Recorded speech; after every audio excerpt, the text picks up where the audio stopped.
Welcome to another episode of For the Culture Soccer Podcast for us, by us, talking about the intersection of black culture and soccer. Got your boy here, Greggo here.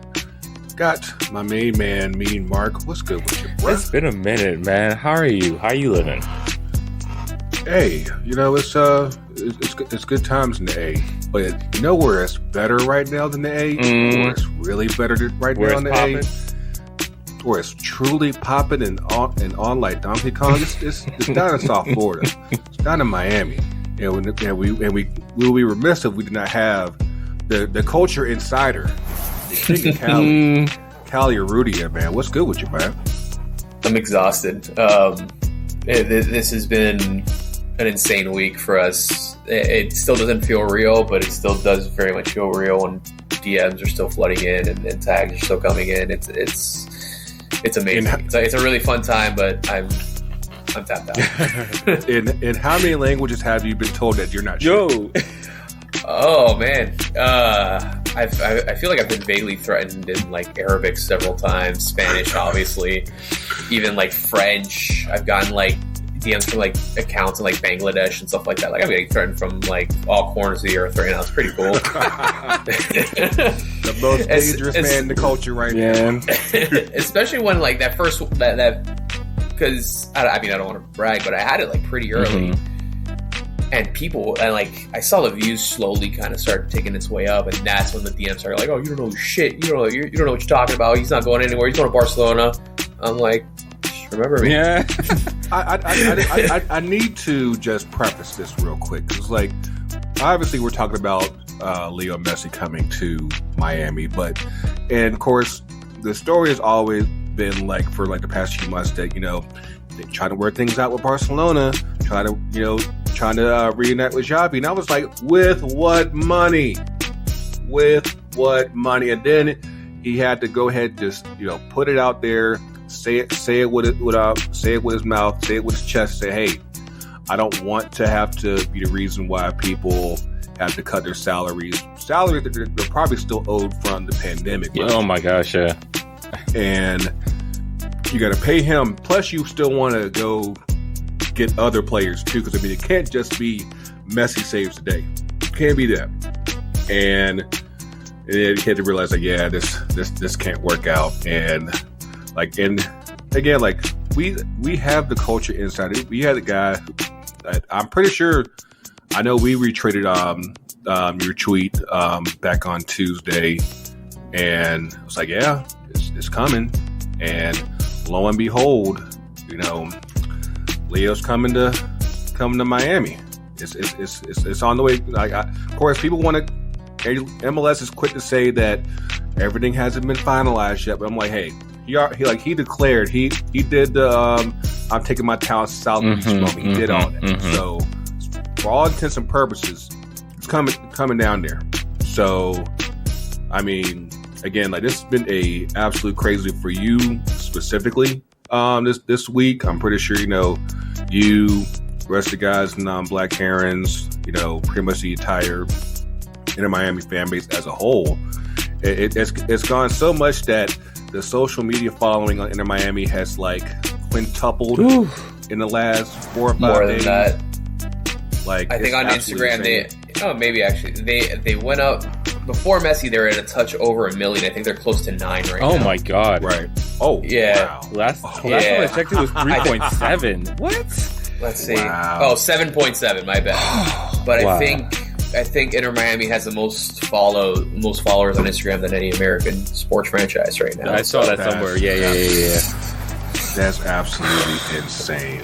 That, like I said, like just by one person joining, and mind you, this team already co-owned by David Beckham, so it's not like there's short for star power. I mean, they have Rodolfo Pizarro, who was once one of the biggest players in Mexico. They said, nah, Leo Messi's getting y'all an extra $6 million.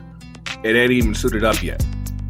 This is what's going down, and yeah, it's just absolutely wild to see, because obviously back before the end of last year, the rumors were starting to begin as far as Messi coming to MLS. But I think we talked about on the podcast, it was like, yeah, that's like, it sounds good, but it's like, I'll believe it when I see it. And now we're here. Yeah. And I will say that this isn't the end. There's more following coming. There's more leaving. We got scoops, y'all. We got scoops. Yeah. Let's see. Sergio Busquets is all but confirmed. But that's been pretty clear that he was probably going to end up wherever Leo ended up. And then there are 2 more big names attached that I am not at liberty to discuss in this current moment. Jesus. But yeah. Cliffhangers. Yeah, but it'll come out in the next couple days. Okay. But and one of them is painfully obvious if you really kind of think about it, and if you're following international soccer storylines and stuff like that. I'm totally not coming. Wink, wink. The rumors with like Suarez are a hard no. That one's not happening. But there's 2 more that may be on the way after that. Inter Miami they've just released Robbie Robinson. Speaking of Rodolfo Pizarro, they're working on a buyout for him too. Wow. Unfortunately, they have to make the space, and the club has been very unhappy with Rodolfo Pizarro, especially with him being in a DP slot. So. Yeah. I mean, got to clear out that number 10 because it's not like you're like Miami's not going to make Messi wear 30 like PSG did. It's just not happening. Yeah, no. I don't know if you peeked at Inter Miami's roster. No one had number 10, and there was a reason for that. Yeah. And the whole thing that was Miami's going to buy him, but they're going to loan him to Barcelona was complete and utter bullshit from the top. And that came out of the mechanics of that. I was like, there's no way. Yeah. There's absolutely no way. Because again, 1, no, where's the money? And then 2, like once you, assuming this was even remotely plausible, what's going to make Barcelona give him up? And then you have to factor in just the idea of, okay, we're still in a pretty large window to where Messi wants to be there for 2026, which this actually sets him up pretty well for that, all things considered. Yeah. And I'm like I feel like as much as he might want to, it's not the right time, if ever, for him to go back there. It's just not plausible for a multitude of reasons. But Miami looks good. Yeah. It's an exciting time, man. I don't know if you've looked at third-party ticket sales for Inter Miami recently. It is astronomical. From what the article I read, I think it was Friday, like every ticket everywhere for Messi is officially sold out. Of course, that's not accounting for the resale market, which is flourishing uncontrollably.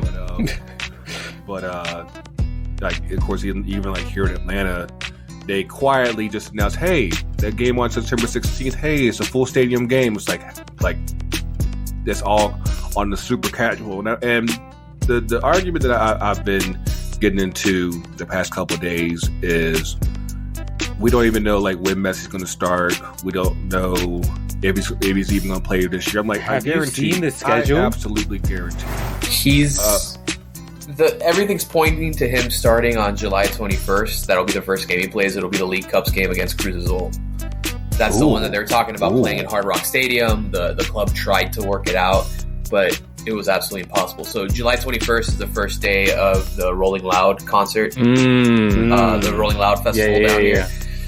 So they tried to see if they could move it to another day, and they just couldn't work. So what they're doing, actually, is they're taking 2 sets of bleachers from Hard Rock Stadium from the F1 track, and they're plugging up both eastern corners, so it's going to add about 3,000 in capacity for that game. So that's going to be that should be done by the July 1st game, which against Austin, but Messi's first game, and this is, sources telling us nothing's been official from the club or anything like that, but July 21st against Cruz Azul would be the first one for Messi. Okay. Now, I have a question because you mentioned the venue. Are there talks about maybe semi-permanently changing the home stadium, going forward to Hard Rock? Lockhart. Is it feasible? They could be able to hold all that. Is it feasible to do that? Like, what's the deal with that? I know they talked about moving. So what I've been told is that they've talked about moving some games to Hard Rock, specifically if we have. Because now for the U.S. Open Cup, we're going to Cincinnati. If we were to play in a final, we were to host that game, possibly being in Hard Rock. That's still very much on the table. They talked about the League Cups games, but they just couldn't work it out with Hard Rock Stadium money wise. So they've basically said we are not playing in Hard Rock Stadium this year. That may change, given. The thing is, it's like I'm not gonna. They said that it's not gonna happen throughout the year, and this is me just talking from me, not from anyone's told me. Depending on how the reaction is at Drive Pink in terms, because you're gonna sell out. In terms of security and all that stuff, it's going to be interesting to see how the club reacts to that. Because if you've been to Drive Pink, I mean, the field ends and the seats begin. Right. So if somebody's trying to run on the field and see Messi, they're gonna have that opportunity. So security's gonna have to ramp up. Parking is already a disaster in Miami if you've been to the game down here. So a lot of things are going to have to work out, but as it stands today, June 11th, there are no plans to move to Hard Rock Stadium. Everything will be played at Drive Pink, the stadium formerly known as Lockhart. Okay. That's fascinating because, like, for the most part, I think Lockhart is still mostly modular, right? As far as just, like, how the stands are set up, it's not technically permanent seating, so. No, and so much so that when the club eventually moves into Miami Freedom Park, which is slated for 2025, the club's plans are to take down the north and south stand and only leave up the east and west stand. Yeah, and if you go, you can see that it's very much modular. They're not permanent seats fixated into the ground by any stretch. So, I mean, but I guess with that logic, would it be possible, to possibly, let's say, it might be a stretch as far as this season goes, but again, of course, depending on the situation with Hard Rock, maybe let's go ahead and just push this out to 24,000. Just say, hey, just in case we need the extra seats, and then we'll fill things out as far as next year goes. But I mean, I guess until Freedom Park is ready. Options are going to have to be considered. Yeah, I mean, it'll be interesting. The thing is the club owns Drive Pink Stadium, so everything that comes in, it's theirs. I know the setback from going to Hard Rock. It's okay, now we have to pay for that and give money back, the whole thing. Which you're going to make more money because Hard Rock Stadium, even with these additions that Drive Pink is gonna have, it's going to be 18,000. So Hard Rock holds about 65, I believe. I mean, and you're going to be able to sell all those tickets for whatever. Easily. Especially for Messi's first game. Yeah, absolutely. And that's something that was immediately on my when I saw your tweet, and I was like, okay, we got to figure out, just the demand's going to be out of control, especially down there in South Florida, let alone the rest of the league, and then also U.S. Open Cup, because y'all just played against Birmingham this past week.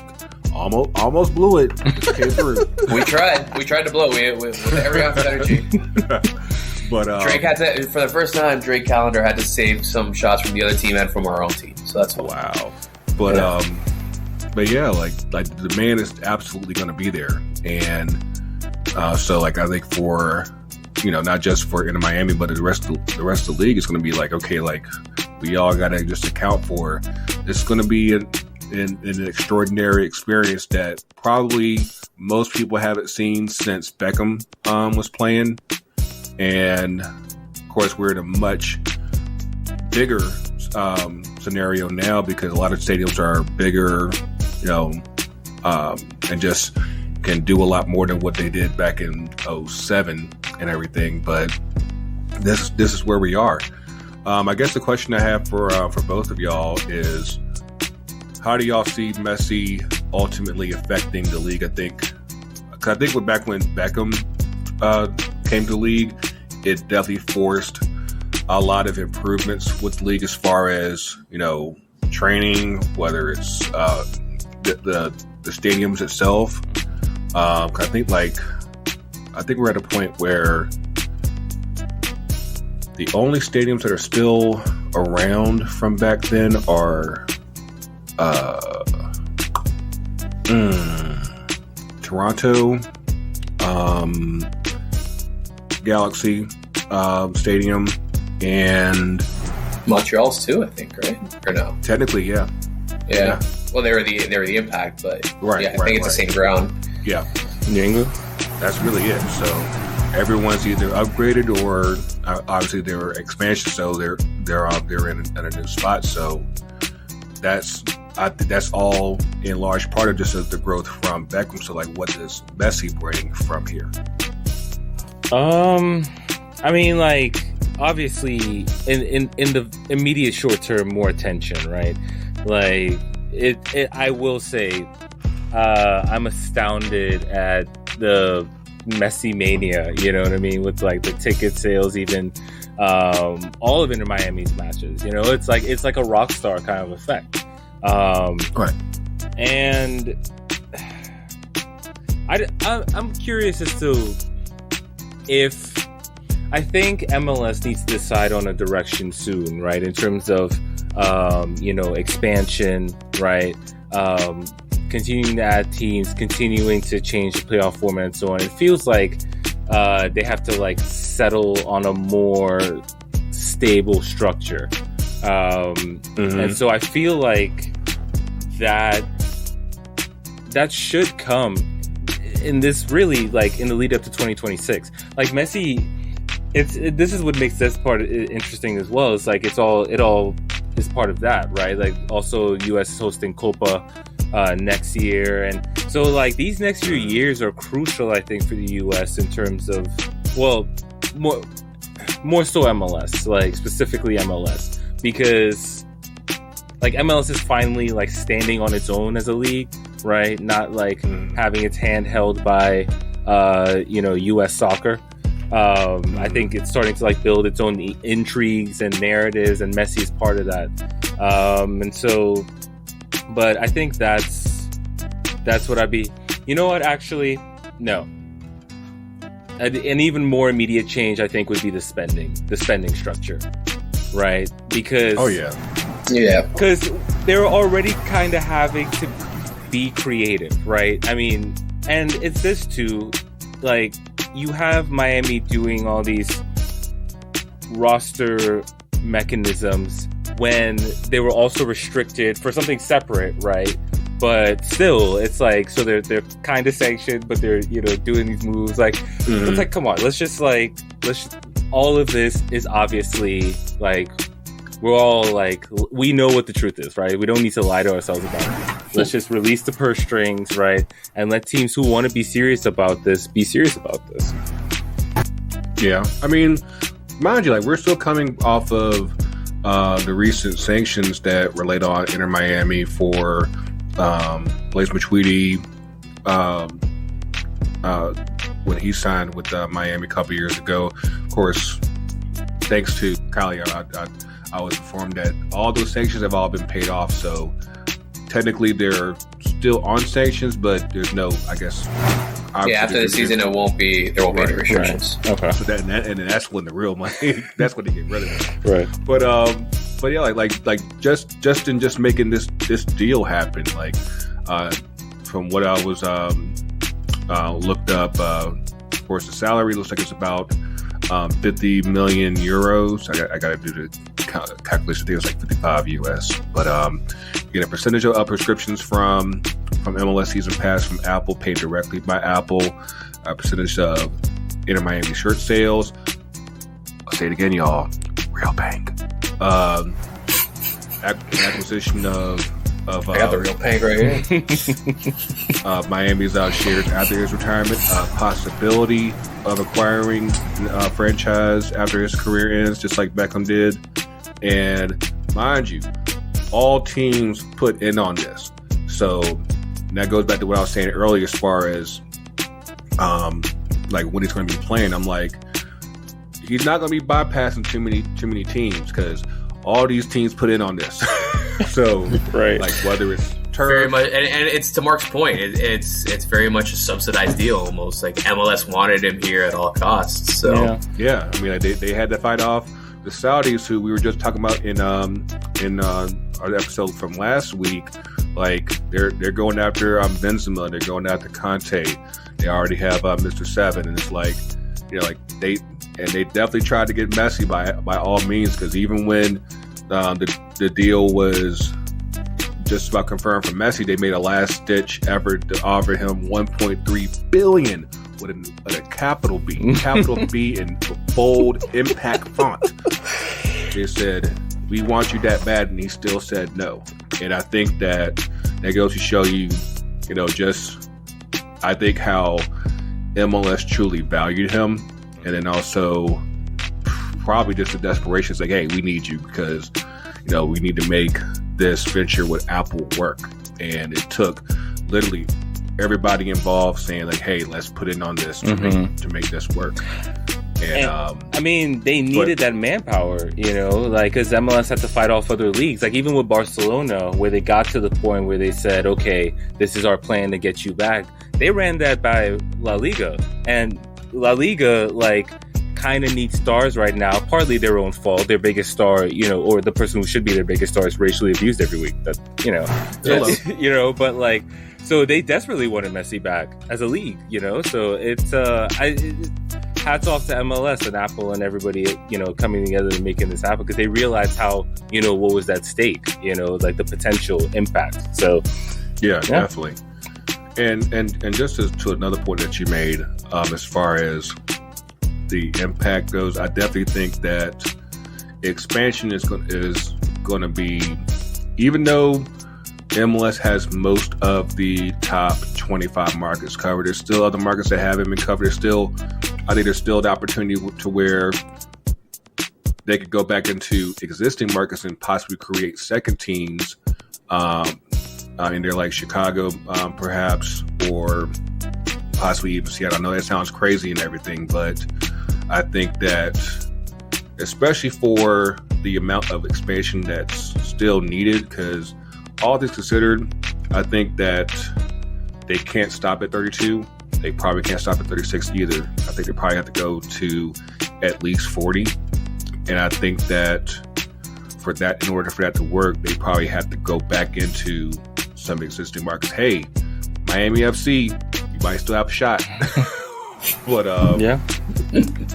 it's definitely one of those things where the league will absolutely grow from this, and I think it might force some competitive changes that, you know, I'm not even going to say it out loud. I'm just going to say, hey, if it ain't that, it's got to be something, because if you're going to have 40 teams, they can't all be trying to go for the playoffs. You need to have something more to fight for. So stay tuned on that. But well, I did want to get, of course, your answer on that, Cali. What do you think the impact might be? Kind of to piggyback off of something that Mark said is the spending. I think it's almost going to have to force the league to kind of maybe raise the cap or alter it in some way. Because I think, along with the Messi effect, I think we're about to see kind of an influx of some other European players, high caliber European and former European players as well. Like I mentioned, there's a couple of names attached. You don't have to look very hard to find out who they might be. I'm just not able to say publicly yet. But again, just follow the trails. You'll see who it is. With that, though, guys coming from Europe are what's going to finally get them over the line is money at least comparable to European money. So I think that would help, and I think Messi going to different, because we have, about half the season left, 11 home games, so that leaves seven road games, 7 other places that are going to see him for the first time. And that's going to bring sellouts, and that's going to continue into the next season and the 2 years after that. So I think that's going to be a huge impact. Also, what I think people aren't thinking about maybe just yet because it's so early is I think this changes the landscape of soccer in the U.S. You have the most popular player on earth coming stateside, and I think it's, while youth soccer has been growing and all, I think that the ripple effect is going to go down through the grassroots level, through the youth level, and kids that maybe wouldn't play soccer, are going to start picking it up maybe, and people who weren't watching soccer are going to start watching soccer. I even have friends that aren't necessarily soccer fans that are reaching out to me and saying like, hey man, like, how do I get tickets to this thing? Right. And I'm like, good luck. I don't know the answer to that either. It's funny that you say that. It's funny that you said that because I just had a conversation on Friday at my job, and one of the execs, he knows that I have the podcast and everything, and we were talking about the move, and my employer has a box at the bins and everything, and like I've been there a couple times for games, and I was like, so yeah, who's got the box for the game on the 16th? Because I'm going to need to be up in there. Because mind you, I already have my seats taken. I'm like, yeah, if as long as I get in the box, I will gladly take about a couple $100 for my seat and be like, hey, I'm just trying to help out the public. but yeah, like we were like, yeah, like we need to make sure that box is secured for that game. Because I mean, I guarantee you, especially considering I don't think Miami plays Seattle before then. No. I think. So other than like the possible Leagues Cup games, the Atlanta game is going to be the biggest attendance for Messi up to that point, and I'm here in the U.S. So that's going to be a happening right there. That's going to be interesting because the week leading up to that is actually international break, and Argentina is supposed to have a couple, I believe, qualifiers that week, and so and then Miami has a midweek home match after that Atlanta fixture. So I'm curious to see if Messi makes the trip, but I mean, we'll see. I think considering the venue, MLS is going to tell me maybe. Yeah, right. Play 45. Play 45 for me. Right. Yeah. Give me 35 at least. Yeah. Do some cardio, man. Ooh, we kind of need you to make that one. Please. We'll bump this out. Yeah, absolutely. We'll give you a couple extra percentages, man. It's fine. We'll figure it out. We'll find the catch. Yeah. But yeah, yeah.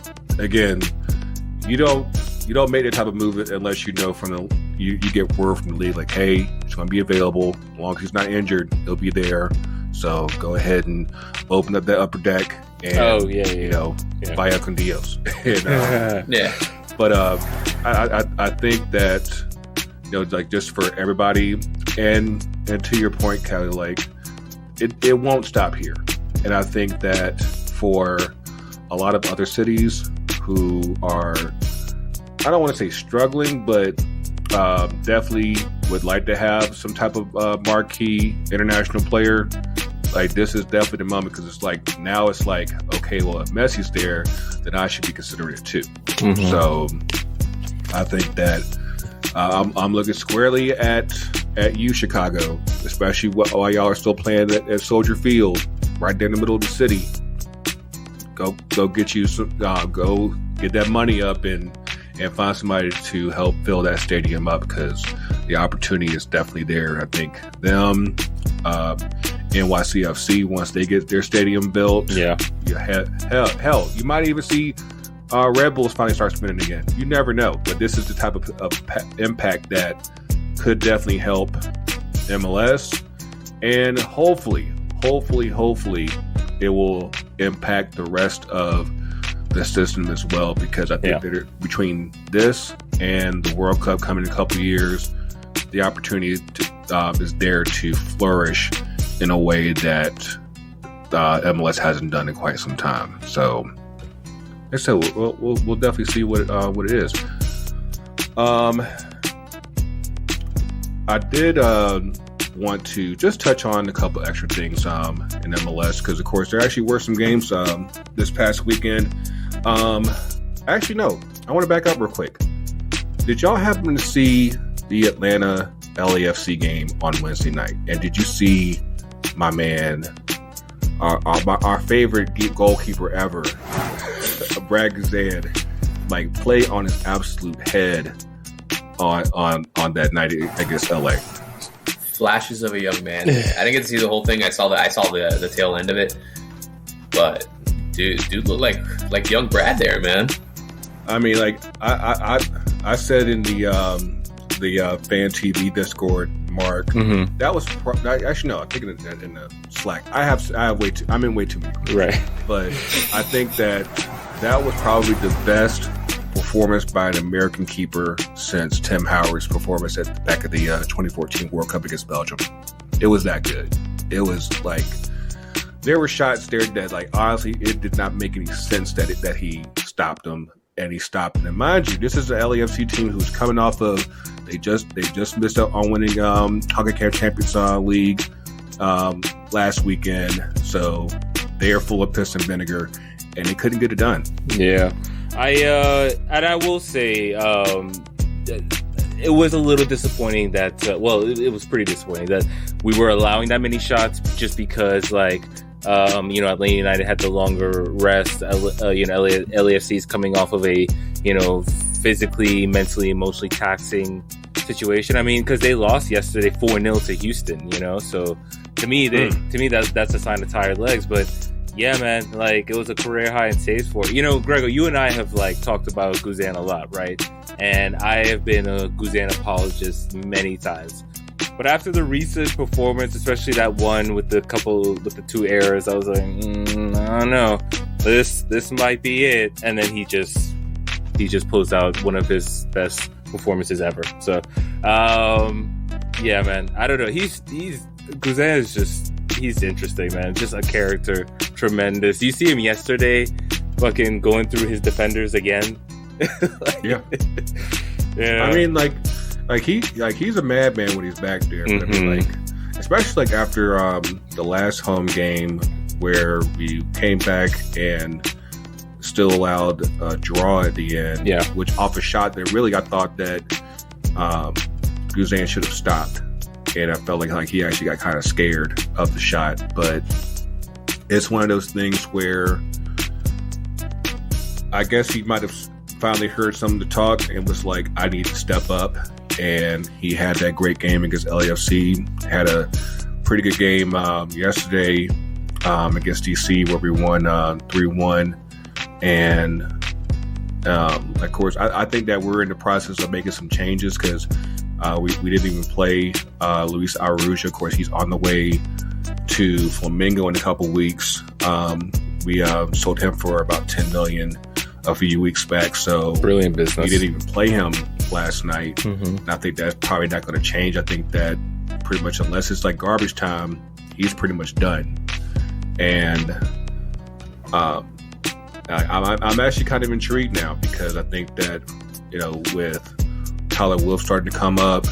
Of course, Caleb Wiley just coming back from the U20s. Mind you, note on that, we lost to the eventual champions, so I can't even knock it because Uruguay just won the U20 World Cup, so it is what it is. But they played well. Yeah. Mm-hmm. And I think that we have an opportunity to start looking at some youth and just seeing like, hey, if there's going to be any moves that Atlanta chooses to make in this aftermath of Messi, we're going to at least see like which of our younger players can step up and possibly solidify a spot. So, and that's to kind of circle it back to Messi. Like, I think that would be another benefit in terms of the up and coming players in this league. More eyes on them, yeah. Yeah, and like getting to be on the same field as Messi, getting to potentially make their mark in a game against Messi. He's like, and I mean, Thiago Almada is almost like the Messi understudy, and so it would be cool to see them on the same field as opponents. And then Caleb Wiley, listen, dog, we'll see. Like, I don't know anything, of course, but I feel like this might be Caleb Wiley's last saw what season. Yorgo said about him last night. Like, he's all in on Caleb. So I mean, because like LA United have already turned down a bid for him. Like, he played well at the World Cup, scored a goal, and like I've been saying this, especially in this absence, like we've been missing him. That paced him behind. Yeah. And like his technique on crosses on his first touch, actually really good, you know. And so it's like you put it all together. His composure in front of goal as well. You put that all together, that's a pretty good player, dog. So you know, like I was definitely negative about LA United in recent weeks, but I'm kind of coming back around to this could be a lightning in the bottle kind of season, especially since like there's a good chance that a few of these players are not on this team next year. Certainly Almada. Yeah. Actually, I thought about that last night because that game against Miami is September 16th, which is after the end of the transfer window. And that could be a huge game for playoff places as well, if Miami start making their way up the table. Depending on what comes in over the summer, Almada might not even be there for that game. And I do think that, at least from the league perspective, I think they do want to have that Almada versus Messi matchup. Yeah. But again, it all depends on who comes in with that money. So that'll be interesting to see. And on that note, I did read this yesterday, Cali. Y'all trying to get rid of Campana? I know you already said like Rodolfo's probably gonna be gone, but Campana seems to be possibly one for the future. But again, it's like the whole table might have to be reset after Messi. So that there was initial reporting that Miami was shopping Campana. I have from a very, very significant source within the club that not only are they not shopping Campana, he is a part of the future of this club. They want to build around him and Messi, and they think that he's going to be the greatest beneficiary of Messi coming to Miami. So everyone's playing for a job right now, though probably the safest man in Miami right now, not named Lionel Messi, is Leonardo Campana. All right. And Drake Callender. Gotcha. Best player on our team right now. Sorry, Joseph, but you might be. Joseph he's going through it right now. Didn't he score yesterday? On a penalty, yeah. Very well. I'll take it. Right. He got into the top 10 yesterday, which is cool. Yeah. Joseph's been going through it. I obviously with Messi coming in, I think a lot of that changes. Joseph's issue is I think there's just no one to not just Joseph's, it's Leo's too, and Borgelin when he comes off the bench. There's just no one to get them the ball. There's no one to give service. You know, we've been playing without a 10 all year, and the owners themselves admitted that they mortgaged this season for Messi. Do you foresee Messi playing more so on the wing or possibly behind the Nanas? He'll be behind them. Okay. He'll be a true 10. Cool. So this is honestly it's definitely exciting times to.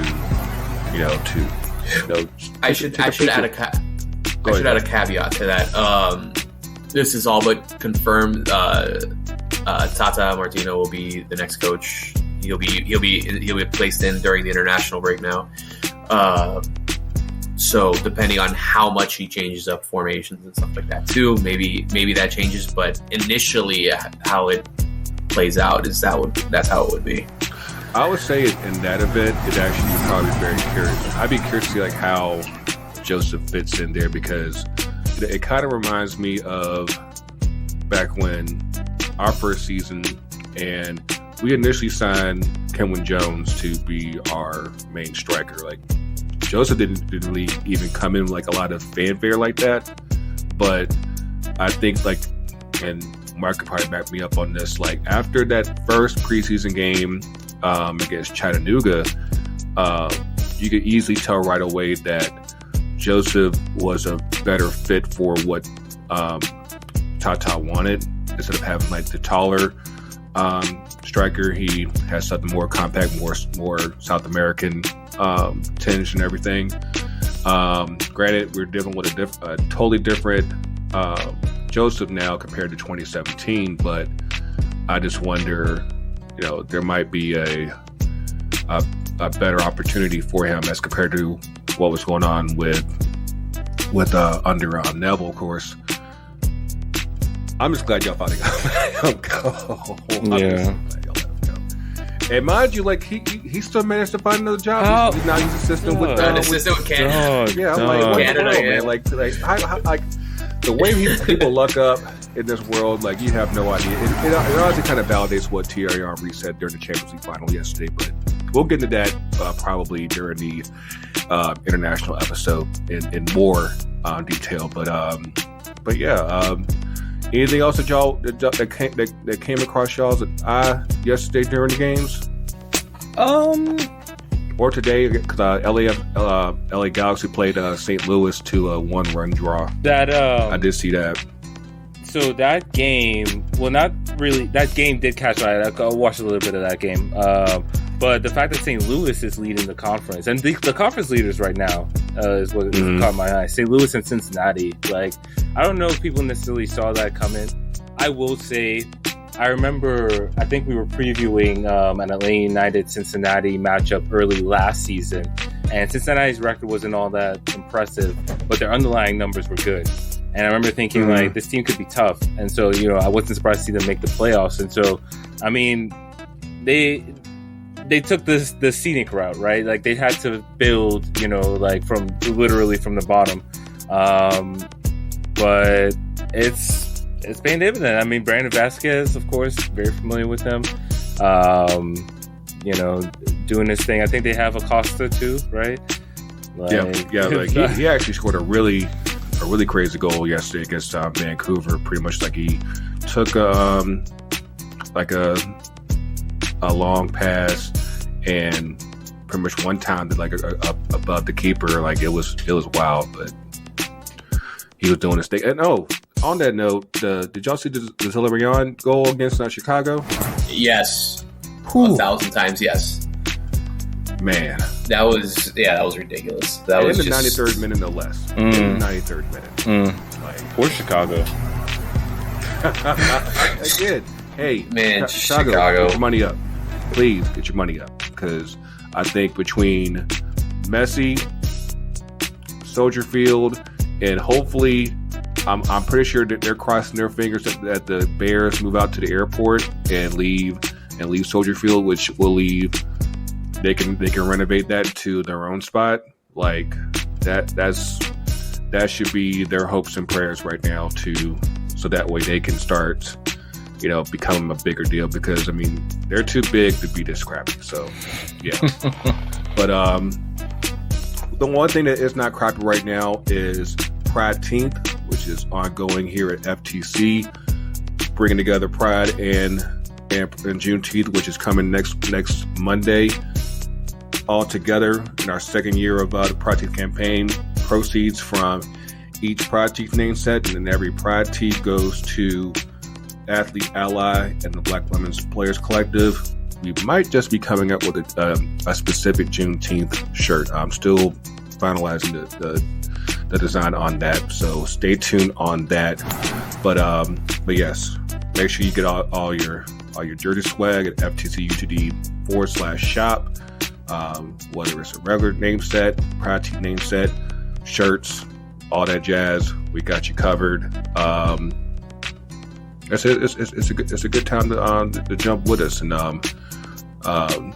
next week I'm going to say we're going to be a bit delayed, because in case y'all didn't know, next weekend, one is going to be Juneteenth weekend, but second on that list is the Henny Derby. We'll be heading up to Richmond for the first match between Ford Madison and Richmond Kickers for this year. Looking like this will be our first time being up there for a game since 2019. COVID wiped out a couple years for us, so we're absolutely looking forward to getting back and meeting with the people for this game. Are you going, Mark? Are you going DC? Not next weekend, no. Okay. Yeah. Okay. But yeah, we'll definitely be up there, come through, say what's up, shake a hand, and all that stuff. And we're definitely looking forward to meeting up with Yogi, Kyle, April, Chris, all the flock, everybody with River City, Red Army, and and everybody else that decides to come, because I know this usually turns out being a bit of a family reunion for the culture. So definitely pull up, and we'll have some good times and everything. The game is next Saturday, so pull up. But let's get up in here in this 2 up and 2 down. Mean Marc, man, what you got? So for my 2 ups, my first up is going to be culture-verse related, and specifically for Shea Butter. Doing the LAFC, or sorry, Angel City game. The whole the party, the event. I just thought I think what was really cool was the way Angel City centered them and platformed them, and they had Simone Charlie out there, having authentic conversations. So, and we need more of that, and that comfort that you see that Simone Charlie has with Sky and Sills, that's not an accident, that's through hard work on their part, right? To build up Shea Butter, right? They're clear about their message, they know that, the women's soccer and women's soccer, black women in women's soccer know that they can trust them. But, at the end of the day, black people need to be able to talk to black people about these issues, and that goes for any community, so that's why the diversity in media is needed, diversity behind the scenes is needed. And so but yeah, I just thought that was really cool. I was trying to get Sills on, but I guess I'll just have to do this second up for myself. Cat's in the building. Let's go. Cat Macario is a Chelsea player. That is amazing. But I hope that Bowley and company do more with the women's team this year. They obviously spend a lot of money. They talk about all these plans that they have for the club and so on. But, the Chelsea women, they've been doing it on the field for a long time. But I think off the field, they need more support, in terms of the facilities, maybe more games at Stamford Bridge, or maybe building up Kings Meadow more. But that, that, I think Chelsea women deserve just, bigger platform, a little more support in the marketing and branding as well. That's just something I'd like to see for a team that's, been dominating the league for a while now. So, those are my ups. And for my downs, there's something I'm forgetting, but you know what? We're not going to do any downs today. Happy Pride, y'all. Okay. That's what's up. Love it. Yeah, I saw the Monterey jersey you was rocking yesterday. I was like, that was a good look, guys. I saw you, man. Yep. Shout out to Monterey, last Rayadas. Indeed. What you got? Cali said the insider. What you got? First thing, just off of what Mark said, as soon as I saw on Twitter that Kat was born in Chelsea, I was like, Sills must be losing her damn mind right now. Oh, she absolutely was. Yeah. Because mind you, remember, she's on the West Coast, so that means that when that was announced, it had to have been 4 o'clock in the morning out there, and she was up for that. So, yeah. she had the notifications on. The word was key. It was highlighted, ready to go. But for 2 ups, just for me, the first one, a little more personal. With everything that went on this week, especially from the whole Cultureverse and the 2 Cents fam. You guys have been so supportive, so great. Showing me some love when everything kind of went down. So I greatly appreciate that. You guys have no idea. It's been super exciting but super stressful, and you guys have been a been on a stronghold for me throughout this. So thank you all so much. And then the other thing, 2-ups, Little Haiti FC here in Miami. If you listen to Dreaming of Freedom, you know that's something near and dear to us. They're doing some awesome things, guys starting to get opportunity in Miami's academy and stuff like that. And they always need help. They always need resources. They're the only not pay-for-play academy in the state of Florida. Wow. They're thriving. So if you want to know how to support them, reach out to me. Reach out to Dr. Jermaine Scott. We'll point you in the right direction. Make sure they give the resources we need. And then in that light, I will go to 2 down. I just have 1 down. Just the state of Florida existing as a whole. As the Floridian, I'm really sorry. We're not all like that, but just a lot of really aggressive stuff, especially now. It being Pride Team coming up, Pride Month. A lot of really messed up things going on down here. So just be an ally, be an ear. Love somebody today because shit's getting bad here. So the support is real. We need to, especially now more than ever down here. Absolutely. I believe I'll be here for the international episode, but I will.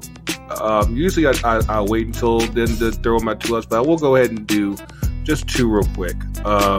First of all, if you weren't able to watch the Champions League pregame show yesterday, Thierry Henry was given a platform to go in on racism in the game. They gave him a whole segment. The fact that CBS of all networks gave him that time is absolutely incredible. And of course, he went after, they let him cook uncontrollably.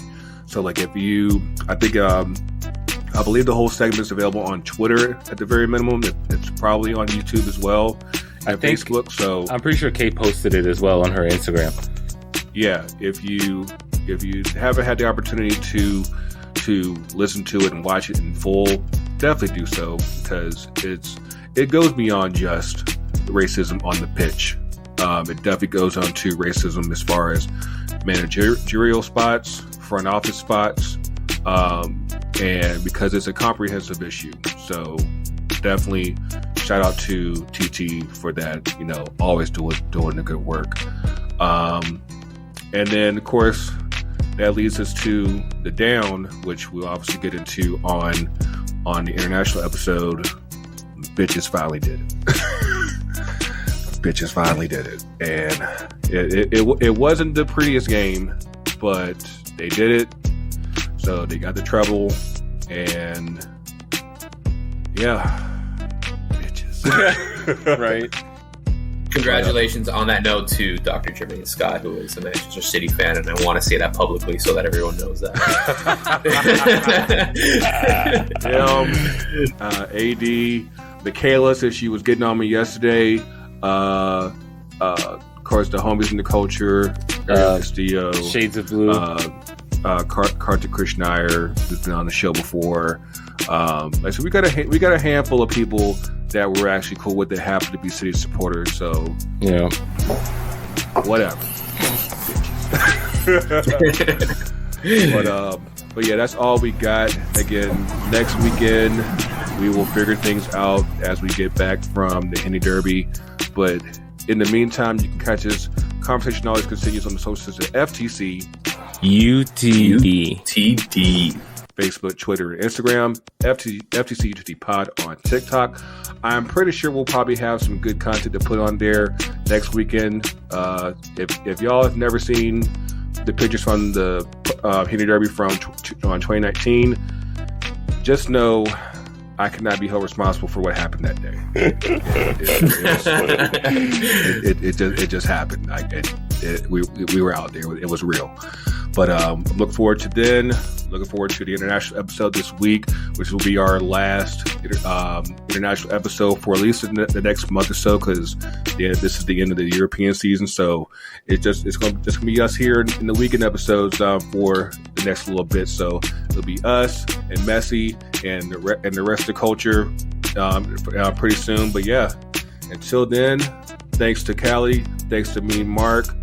Again, whatever language that you speak, just know we got that smoke for you. You come in Cali. Got you. So, culture's real. Culture's everywhere. We will see y'all soon, and we out. FTCUTD.